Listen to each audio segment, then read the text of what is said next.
Bismillahirrahmanirrahim. Assalamualaikum warahmatullahi wabarakatuh. Alhamdulillah, puji syukur atas segala nikmat yang Allah berikan kepada kita semua, sehingga kita senantiasa diberikan kesehatan, ya, umur yang panjang. Amin ya rabbal alamin. Selawat serta salam marilah kita curahkan kepada junjungan kita, kekasih kita, Nabi Allah Muhammad SAW. Allahumma sholli ala sayyidina Muhammad wa ala ali sayyidina Muhammad. Baik teman-teman, untuk mata kuliah ilmu dakwah ini kita materi pertama akan mengkaji seperti apa definisi atau cabang ilmu dan dasar hukum dari ilmu dakwah itu sendiri. Kita akan mencoba melihat pentingnya ilmu dakwah dalam Islam ini, ya. Ilmu dakwah ini memiliki peran yang sangat penting dalam menyebarkan ajaran Islam. Melalui dakwah, teman-teman, umat muslim ini dapat belajar, ya, memahami dan juga mempraktikkan ajaran Islam dalam kehidupan sehari-hari tentunya. Ilmu ini juga berkontribusi dalam menjaga kesatuan dan keharmonisasi umat muslim ini di seluruh dunia tentunya, ya. Nah, sabar, kemudian syukur, lalu ikhlas, ya. Mungkin inilah moto kita umat Islam. Kita coba lihat definisi dan ruang lingkup dari ilmu dakwah.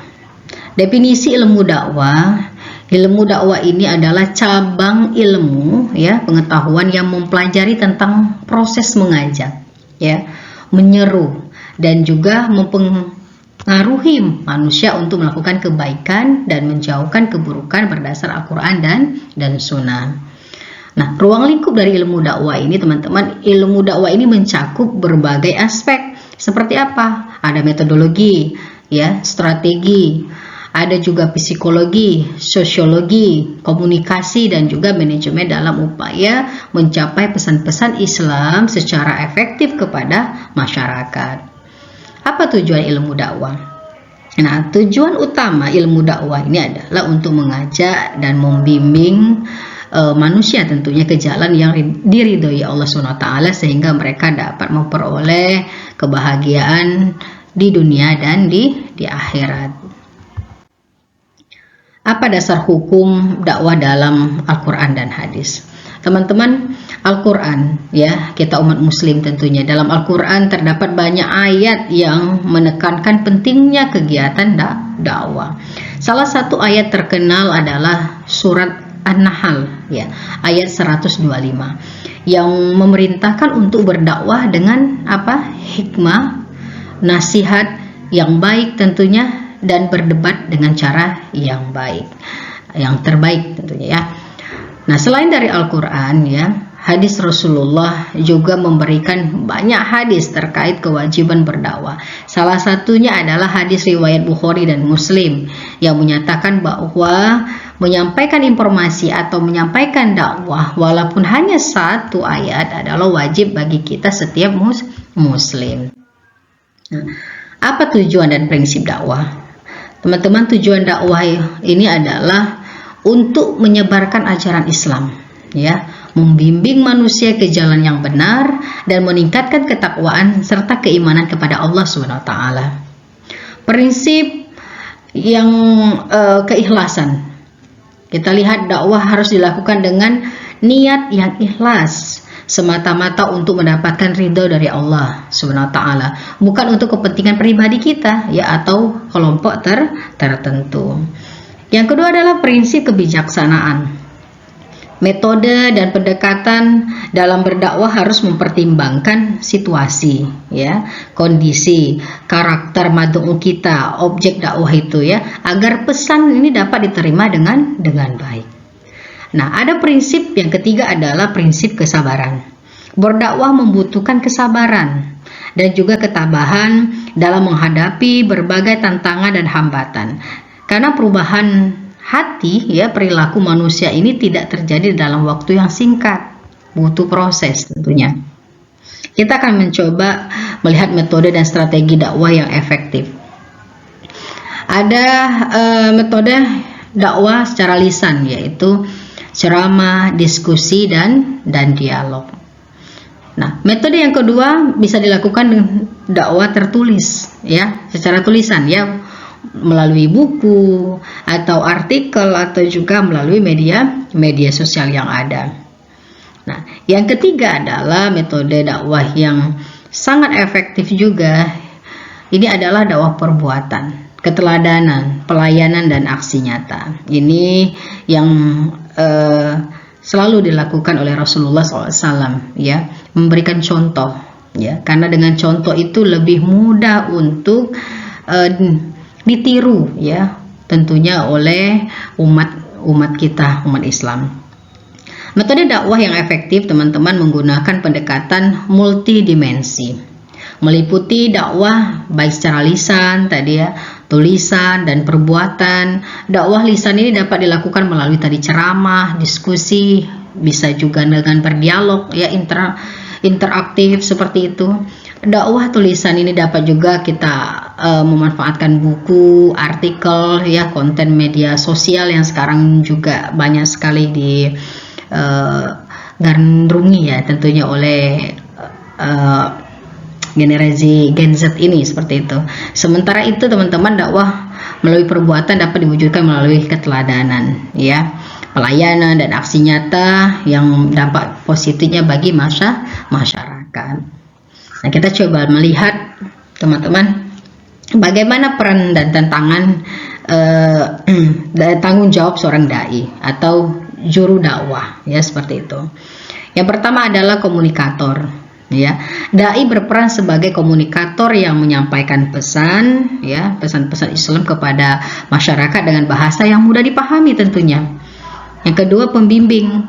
Dai bertanggung jawab membimbing dan mengarahkan umat untuk menjalankan ajaran Islam dengan baik dan benar tentunya. Yang ketiga adalah penggerak, ya. Dai ini berperan sebagai penggerak dan motivator bagi masyarakat untuk turut serta dalam kegiatan keagamaan dan sosial. Kita coba melihat hubungan ilmu dakwah dengan ilmu lainnya. Nah, ilmu dakwah ini, teman-teman, memiliki keterkaitan erat tentunya dengan beberapa cabang ilmu lain. Seperti apa? Seperti ilmu sosiologi, ilmu psikologi, ilmu komunikasi, dan juga ilmu manajemen, dan bahkan ilmu politik, ya.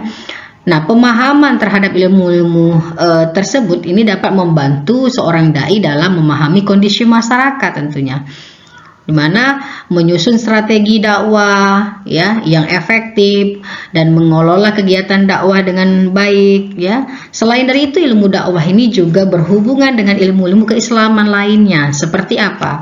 Tafsir, ilmu hadis, ilmu akidah dan fikih, ya. Penguasaan dai terhadap berbagai cabang ilmu keislaman ini akan memperkaya hasanah, ya, dalam dalam keilmuan ini mampu memberikan dan menyampaikan pesan-pesan agama tentunya. Nah, kita akan coba, teman-teman, melihat tantangan dan hambatan dalam pelaksanaan dakwah. Karena namanya di dalam berdakwah tidak mungkin tidak ada tantangan. Pasti banyak sekali tantangan, hambatan yang akan terjadi.